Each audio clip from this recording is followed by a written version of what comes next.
जिन्दगीले यस्तो मोडमा ल्याइ पुर्याएको छ कि जे गरे पनि अन्तिममा घुमेर खाना पुगोस् भन्ने चाहना मात्र छ। आजको यात्रा एनएसडब्ल्यूको फ्रोस्टरसम्मको हो।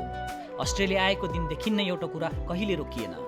कामको खोजी, काममा जाने, काम गर्ने, फेरि अर्को अवसर खोज्ने। कहिले काहीँ लाग्छ कामभन्दा नजिक मेरो कोही छैनन्।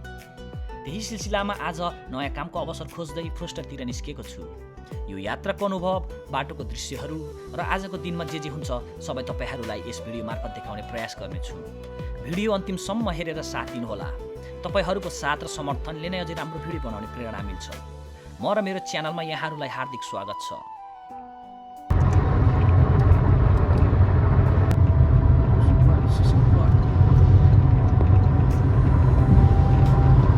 म चाहिँ यहाँ फ्रोस्टर आइपुगेको छु होइन। गाडी मैले यहीँ यस्तै त्यहाँ पार्किङ गरिरहेको होइन। मलाई चाहिँ अब यहाँ कहाँ गर्दा नि मेरो ठाउँ खोज्नु पर्यो। अब यहाँ कहाँ हो इजी मार्ट, चिलोयम स्मुदी,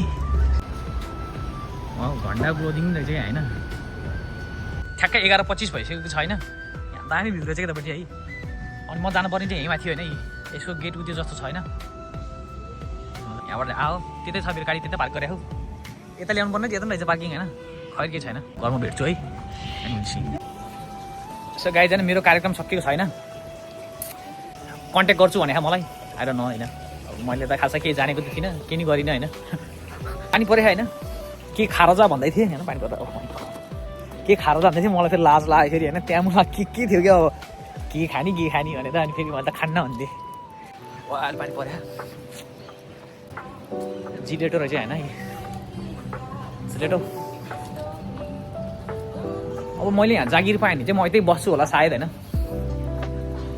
एरिया त्यस्तो ब्याड छैन बस्नुलाई होइन। दामी छ, किचन पनि दामी रहेछ होइन। I like that. I really want to work there है। अब के भन्छ त्यसले, अब मलाई लाग्दैन है। ओके, सो पानी परेको अवस्था छ। गाडी गाडी हामी चाहिँ यस्तो साइकल पाइँदो रहेछ होइन। यो अहिले चलाउनु पर्छ जस्तो लागिरहेको मलाई। भिजिया होइन अहिले, मलाई झ्याउला पनि चलाइदिन्छु म अहिले। मैले त के सोचेँ भन्दाखेरि होइन, यहाँ दामी रहेछ भ्यू होइन। I will just stay here and see the view. अनि यसै एकैछिन पानी बन्द भयो भने चाहिँ I will fly drone as well. देख्न सक्नुहुन्छ नि, आज बबालै रहेछ क्या। अब ल सी ओए कस्तो डेन्जर छाला होइन। ए आम्मा म चाहिँ के गर्नु पऱ्यो, त्यो साइकल चलाउनु जुगाड गर्नु पऱ्यो यार। त्यो साइकल निकाल्नु पऱ्यो त्यहाँ होइन। म त चलाइदिन्छु, कसरी चलाउने भन्ने कुरो हो क्या। यो चल्छ कसरी त नि। यहाँ बारकोड रहेछ होइन। म आएको चाहिँ त्यो पेब्ले बिच पेन कन्टेनर। यहाँ लेखाएको छ कि customer support how to use Beam download app, scan QR code and follow the instruction in the app. Beam app हालेँ होइन, लगइन सगिन गरेँ।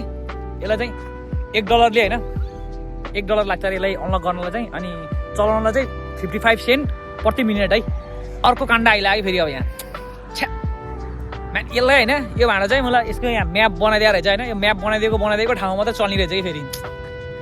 अनि मलाई त त्यहाँ चलाउनु मन लाग्यो होइन। त्यो चाहिँ नो गो जोन रहेछ होइन।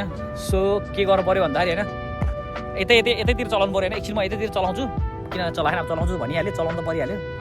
तर खास जान चाहिँ मलाई त्यता मन लाग्थ्यो कि चलाएर। तर खैर केही छैन, म यहाँ चलाउँछु एकछिन। मलाई 2 मिनट लाग्यो होइन। यो 2 मिनट गइसक्यो होइन। लगभग $1 सकिसक्यो होइन।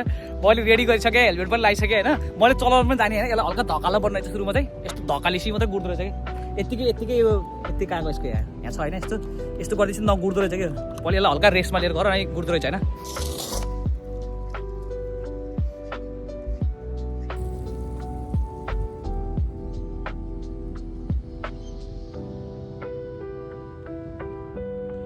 आइदियो क्या, अब यता पो आइदियो कि। यता स्कुल रहेछ होइन।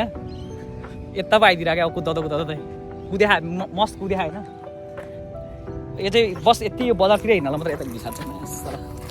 यसले त बस यता बजारतिर हिँड्नलाई मात्रै बनाएर त कि त्यो बिचतिर खोलातिर जाँदा किन फालिदिन्छन् भनेर होला होइन। अनि फोन समात्दै चलाउँदै गर्दा अलिक गाह्रो हुने कि। यता कहाँ 10 मिनट भयो। 10 मिनट भनेको लगभग $5 $6 खाइदिइसक्यो। भइसक्यो द्याट्स इट।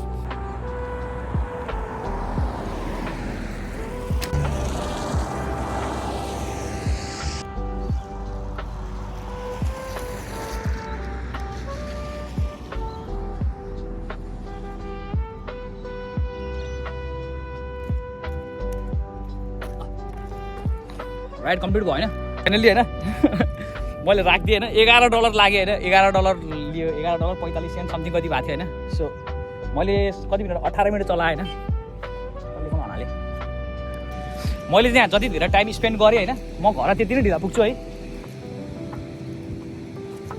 4 घन्टाको त ड्राइभ लाग्छ क्या 4 घन्टा त बत्ता बत्तै गर्नुपर्छ कहाँ बसेर उडाउने हो त कुर्ची ओभा नै छ होइन मेरो पनि काकरा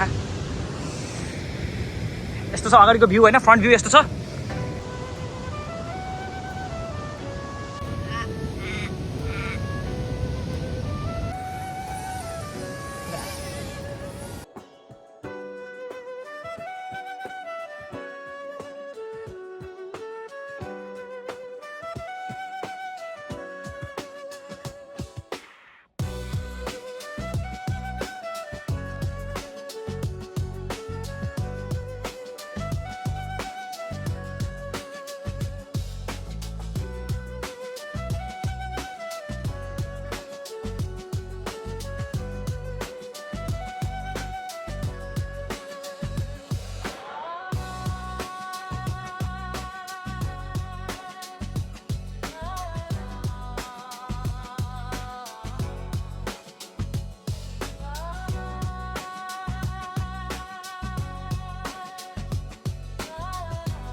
आजको यात्रा यतिकैमा समाप्त हुन्छ फ्रोस्टरसम्मको यो यात्रामा म सँगै रहनु भएकोमा धन्यवाद यदि यो भिडियो मन पर्यो भने एउटा लाइक गरिदिनुहोस् आफ्नो विचार कमेन्टमा लेखिदिनुहोस् अनि साथीभाइ र परिवारसँग सेयर गरेर सहयोग गरिदिनुहोस् यस्तै यात्रा नयाँ ठाउँ नयाँ अनुभव र मेरो जीवनको कथा हेर्न चाहनुहुन्छ भने मेरो च्यानल सब्स्क्राइब गर्न नभुल्नुहोला साथै बेल आइकन पनि थिचिदिनुहोस् ताकि आउने भिडियोहरूको सूचना तुरुन्तै पाउन सक्नुहुन्छ अहिलेलाई म बिदा हुन्छु फेरि अर्को रमाइलो यात्रा र नयाँ भिडियोमा भेटौँला धन्यवाद टेक केयर अनि सधैँ मुस्कुराइरहनुहोस्